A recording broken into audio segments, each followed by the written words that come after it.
Welcome to the Big Success Podcast, cutting-edge conversations on business and personal success, as well as how to level up. Here's your host, #1 business coach in the world, Brad Sugars. This week on the Big Success Podcast, your mind is going to be blown. Why your mind? Because we've got Jeff Bloomfield. Now, Jeff's a farm boy, cancer survivor, former sales and marketing executive, mostly in biotech. Now, at one point, they started studying the brain for brain cancer. It's there where Jeff fell in love with how the brain actually works. So we're going to go through things like trust, how to build trust, and the two types of trust. I never even knew there were two types of trust. When he explains that to me, though, it makes so much sense as to why people never build real trust in relationships. Then he goes into the decision-making and the two types of brain and how they don't work. Again, stuff you're going to want to make notes of, stuff you're going to want to learn. The book, Neuroselling, I'm suggesting you read it. Look, marketing, sales, personal communication. In fact, the stuff he teaches on communication helped me understand how me and my kids are missing out on a couple of points. So learn, study, become success. You're on the Big Success Podcast, and this is Jeff Bloomfield. So, Jeff, what is success to you? How do you define success? Yeah, isn't it funny that many of us, we grow up and we're constantly trying to define that. What is success? From the time we're young to even today, what is success? What is success? You hear that a lot. And I think for me, asking myself that question for many years, I realized I was asking myself the wrong question. And the question really came to really be for me was, what was significance? Yeah. Because it seemed like when I pursued success, I didn't always find significance, but when I pursued significance, success always followed. So then to answer your question, well, then what is success? For me, success really turned out to be, how can I use my God-given talents and gifts to make the world better for one more person? And if everybody tended to operate out of that same spirit, I think that then we would have game changers all over the globe. Yeah, it would definitely be the case. So how did your definition change over the years, I guess? Where did it start to, that's where it's ended today, but where did it start for you? Yeah, I grew up on a farm. I'm a little farm boy, Midwest, Ohio farm boy.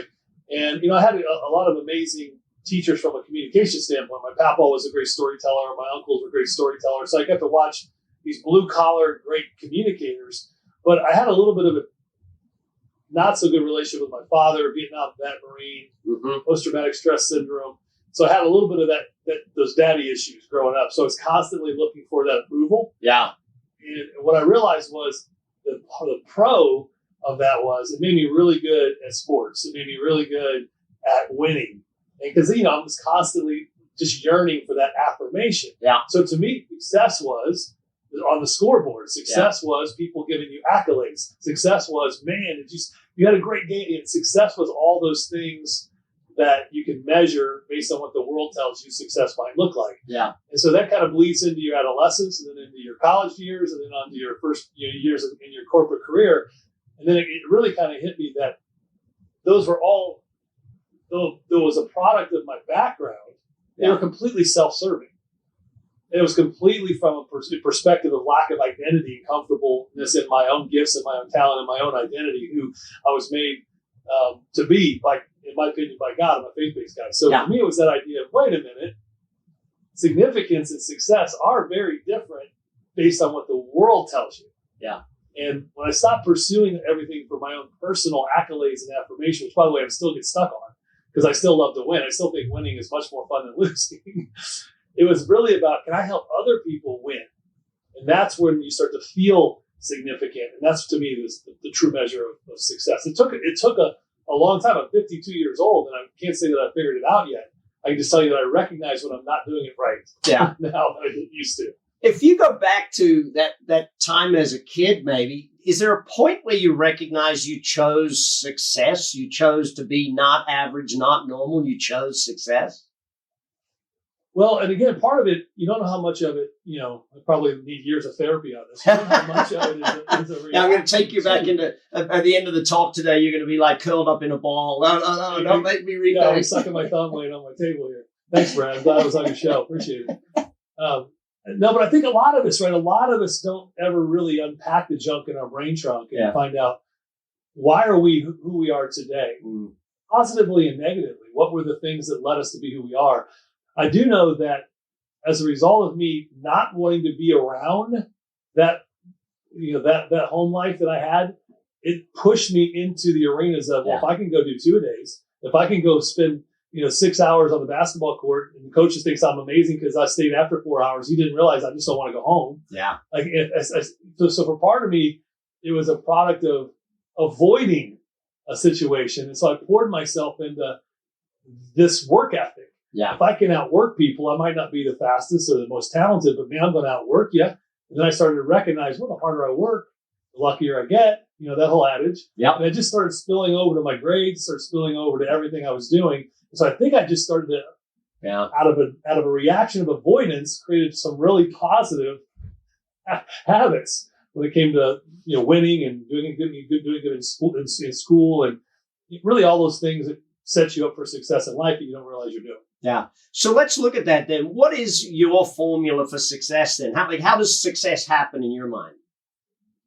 Yeah, success to me, and again, depending on how you're defining it, I think there's productivity success, like, professional success. And how do you measure that? What's it look like?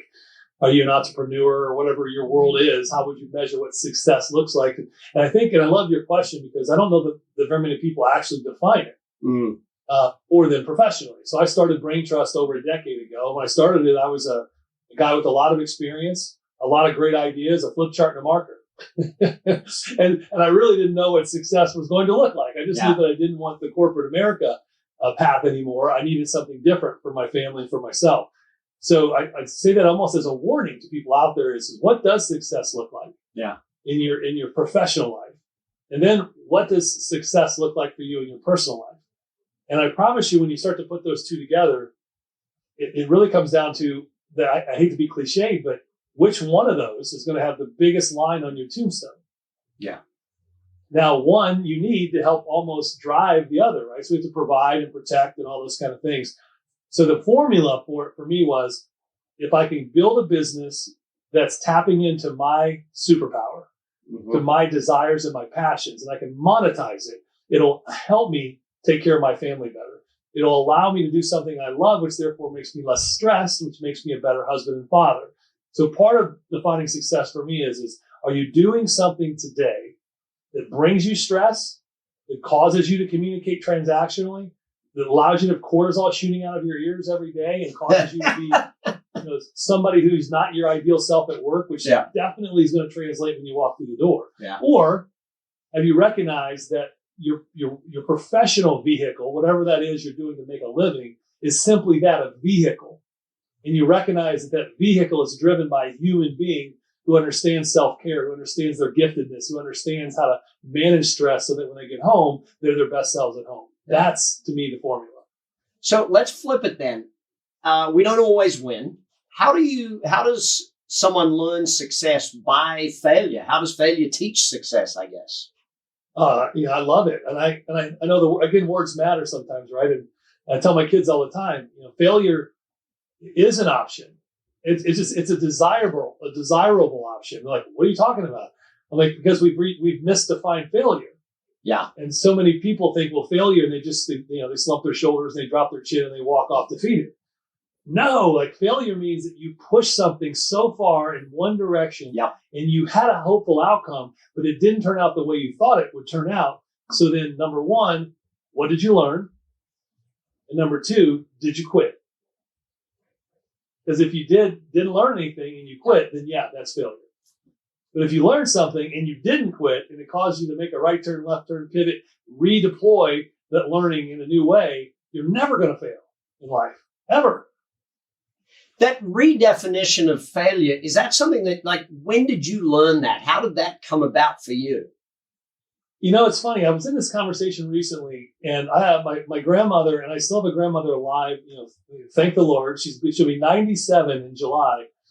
And she just has always had this amazingly positive, optimistic outlook. She's never had a lot, very blue collar, still lives in a very small house that she's lived in for 50 years. But every day she's always looking at the positive. Yeah. And I remember when I met my wife, I have a few people in my family, a lot in my family tree, who maybe don't look at things that way. Yeah. They're kind of the pity party people, right? Yeah. And then I had this grandmother who's this beacon of optimism. And I always had that. And I think I really got that from her. She was always there kind of guiding me to redirect me to say, okay, you might have felt that was a negative situation, but no, what about this? And she was always pointing to the lighthouse or to the sunshine versus the rain. I think I developed that at a young age. And so now couple that with, I love to win, and you can't win if you're losing. And if you're going to be negative, you can't win. It's a mindset thing. Yeah. And you can literally train your brain. You can rewire your brain to have a positive, optimistic outlook on any situation. I think that's where it started to turn for me, was in probably my teenage years through sports and through that example my grandmother set. But then this willingness to never give up, that there's always going to be a better day. If you had a bad day, the next day is going to be better. And I give a lot of that credit to her. Yeah. I think that's, to me, the key. We all need that grandma. We all need that grandma. Right. You're on the Big Success Podcast. I'm Brad Sugars, your host. We'll be back with Jeff in a moment. Neuroselling. We're going to talk about sales, marketing, leadership, how the brain actually works.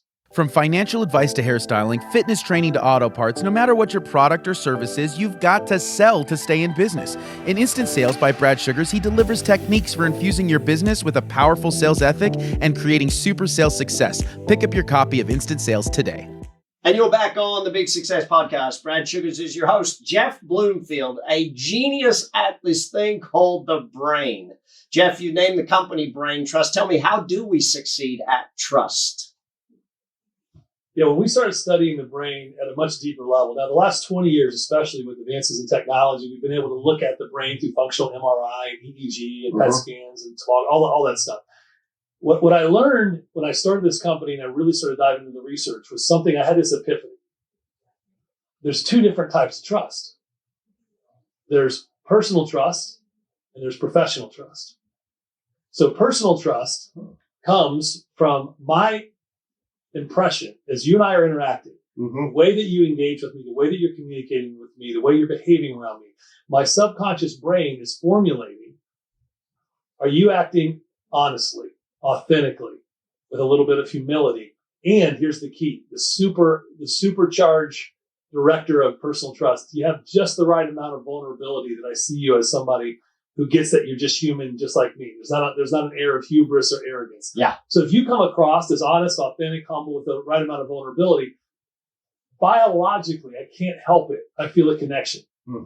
If I feel a connection, there's a likability there. Therefore, there's a personal trust. And it can be gained in almost instantaneously through body language and nonverbals. And then within the first 5 minutes, it gets reinforced quickly of meeting someone. Now, that's personal trust. And of course, you obviously that can ebb and flow as you have a relationship with someone. Then professional trust comes if I perceive you as someone who's knowledgeable, skillful, capable, and you bring insight that's relevant to the things that I care about. I will start to see you as credible. So I will trust you professionally. Got it. Now, if you think about that, those two, most people have no idea how to build personal trust. They just do it intuitively. And most people are trained to try to build professional trust. So that's all they do when they communicate with people, is try to come across as smart, knowledgeable, capable, credible, because they think that will build trust with them. But what we've learned with the brain is no matter how smart, credible you are, like people listening right now, they probably connected better with my story about my grandfather, my grandmother, and things earlier in the segment. Right now, they're like, okay, this nerd's talking about the brain and yada, yada, yada. If we'd have led with that, they wouldn't even care. Yeah. They would be like, okay, he sounds smart enough, but not really connected to him.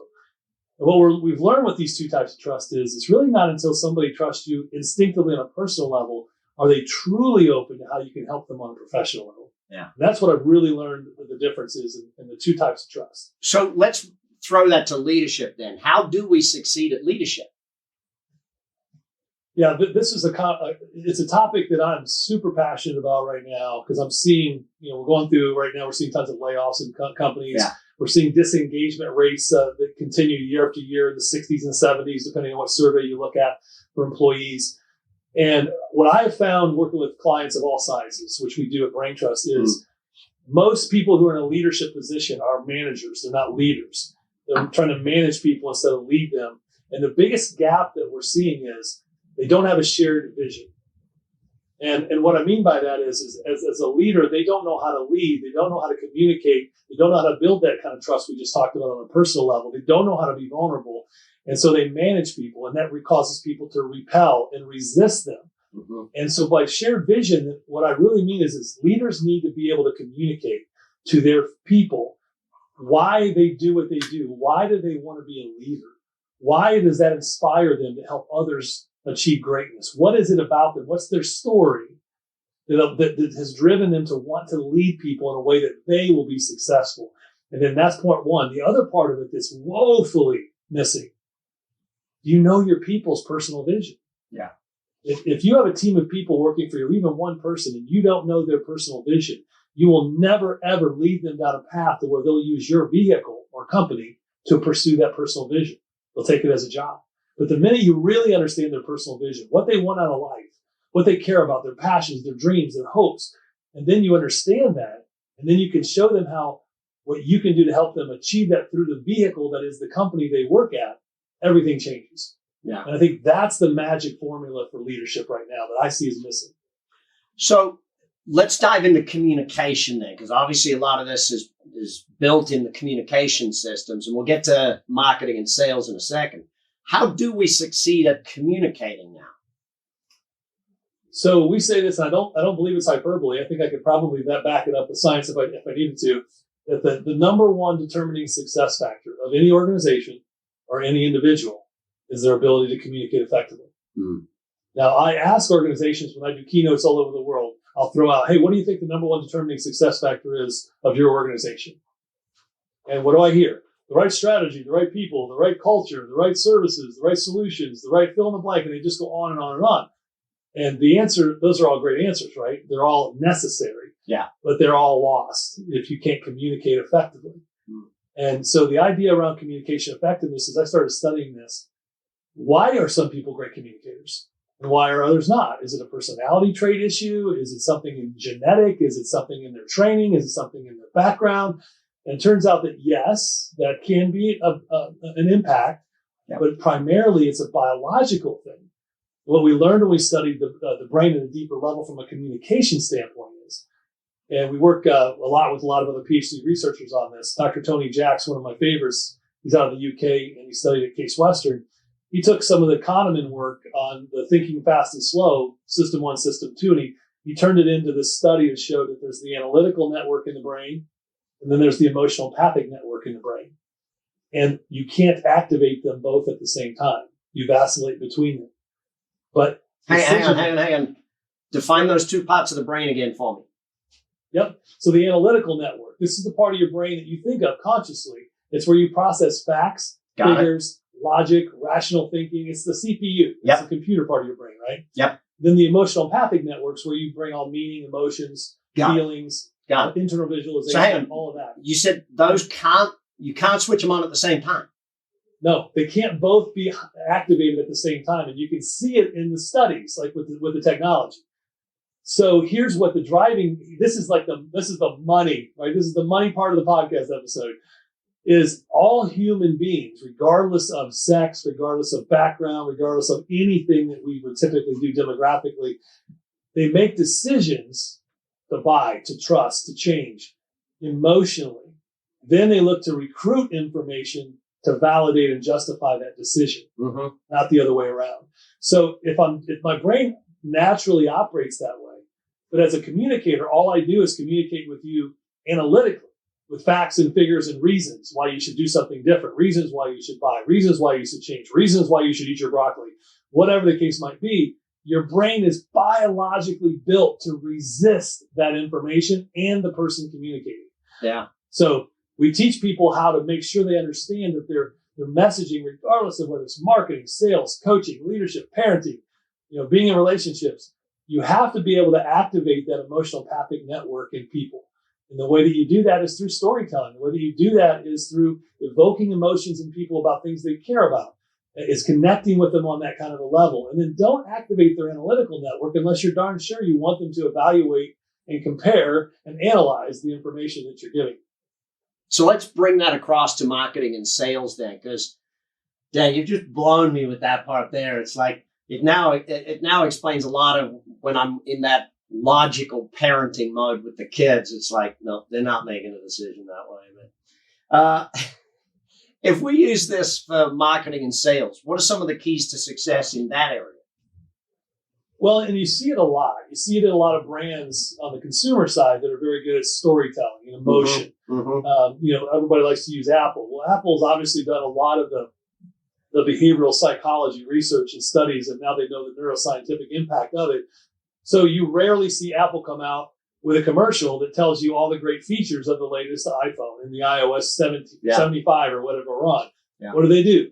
They grab you by the emotional network of your brain. They project you into a setting like they did with the new Apple Watch that had the automatic 911 on it, where they story told you with the guy that was drowning, the farmer who fell in the well, and they're telling their story and they're listening and they're playing their actual calls to 911 from their watch. And then at the end, they present, this was done on the Apple Watch. If you had it, you'd be saved as well. See what they did there? They just tapped into your emotional network, sucked you in, allowed you to be part of that story. You made that part of your story your own. Then they gave you a reason to choose them. That's the difference. Yeah. My brain is processing right now. I'm trying to get through that. So sales, how do we get sales using this then? If I'm a salesperson, what are the top 2 or 3 things I can do to do this other than read your book, of course? Well, of course, you got to read my book. You might have to read it 3 or 4 times. But in the framework of neuroselling, one of the things we tried to do was we don't like sales training. We don't think it works. We don't like even a lot of sales methodologies because we think they're built off of a backbone of trying to communicate your stuff more. Mm. And so what we built was a framework around how the brain processes information. So the first phase is, can you create a true connection with another human being? Mm. Don't give me the sales rapport building. I see you have a picture of a sailboat on your wall. Do you sail? I drink water. Now can I tell you about my watches? Like, don't do that. Like, it's crazy. And yet that's what a lot of people do. Yeah. So we teach them how to build a true connection story that makes you human to human. Then that's really important because that's that personal trust. The second step, that if anybody listens to this just does these 2 steps, build a personal why story, use it on every sales meeting, do it authentically, connect with a human being, and don't have commission breath. If you can get past that, then the next step that's critical is tell me a story about me. Tell me all you know about my business model, how my business model makes money, my role inside that business model, and what do you think my goals and challenges might be right now? Then ask me questions about what you got right. Yeah. And all of a sudden, the customer, the prospect, everything changes. Yeah. Because you're on their agenda. Now, it sounds simple, I know. But you'd be shocked. You wouldn't be, because you coach this stuff and you've seen this happen over and over and over and over and over again. How many people want to run straight to their product, right? I love it. Neuroselling. Jeff, we're going to come back and we're going to talk about going from good to great.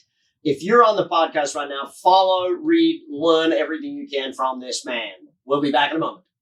As a former sales and marketing executive, farm boy, and cancer survivor, Jeff Bloomfield will use his inspiring style and compelling life story to teach your audience how to communicate with more purpose, power, and impact. To learn more about Jeff Bloomfield, please visit jeffbloomfield.com. We're back on the Big Success Podcast. I'm Brad Sugars. We are here with author of the book, Neuroselling. Jeff, I got to ask, how does the brain work when it comes to setting massive goals? Like most people set normal goals. How does that work? How does that fit in?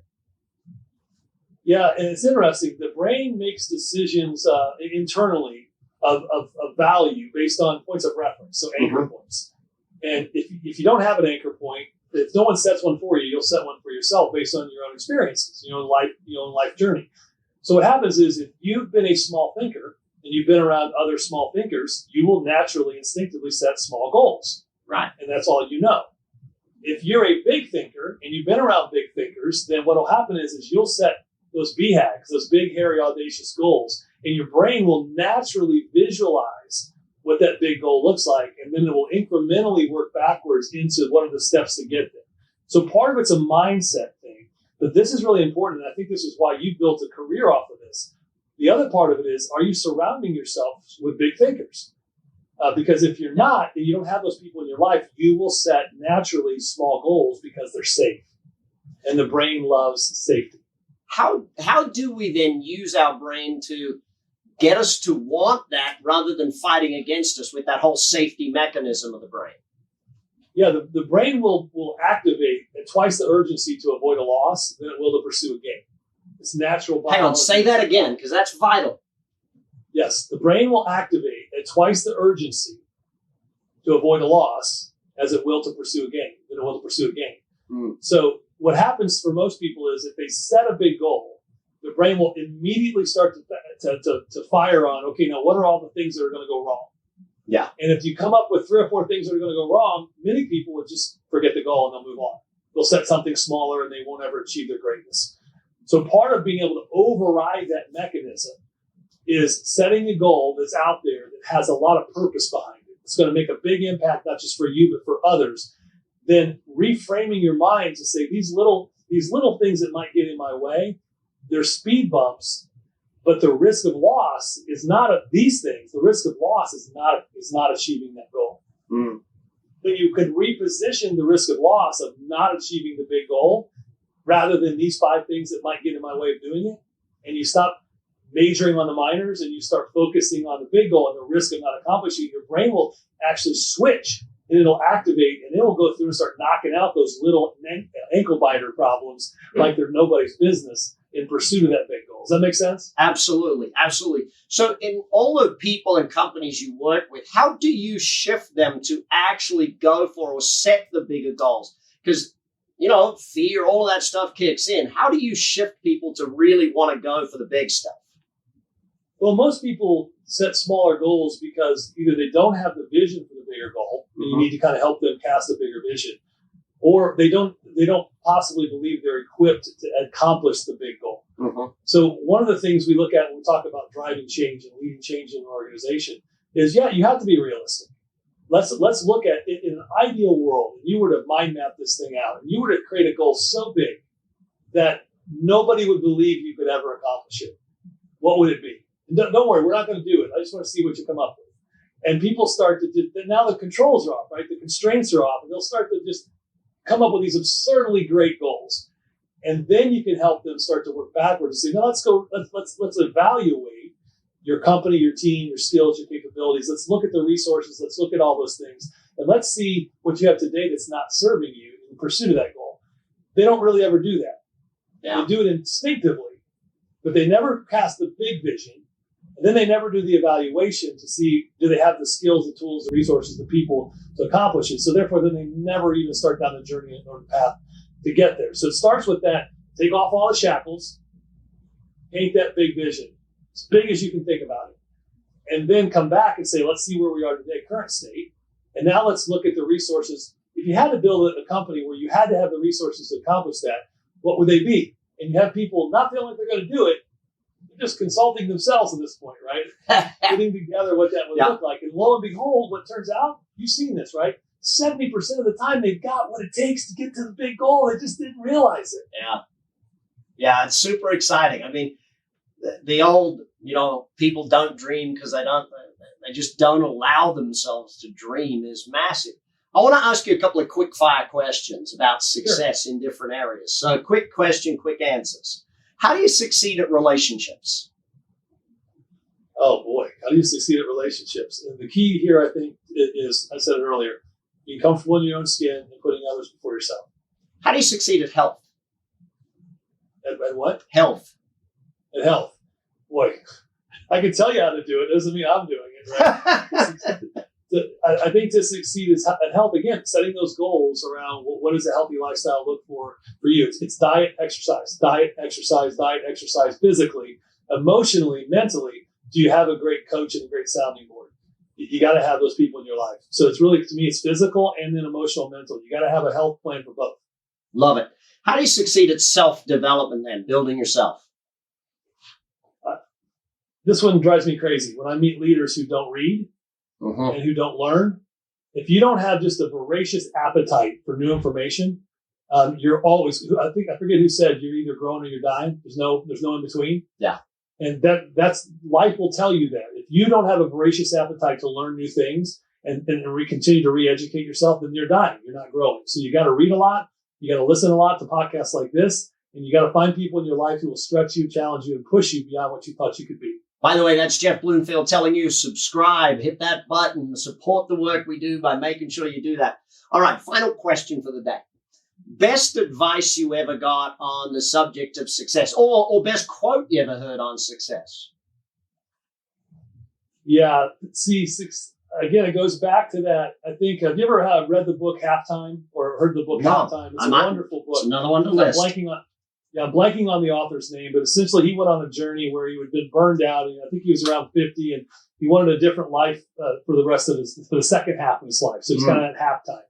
And it really does tie back into that concept of he had been pursuing success, but now he realized that he wanted to pursue significance. And I know we went back there from the beginning of the podcast. If you pursue significance, success will almost always follow.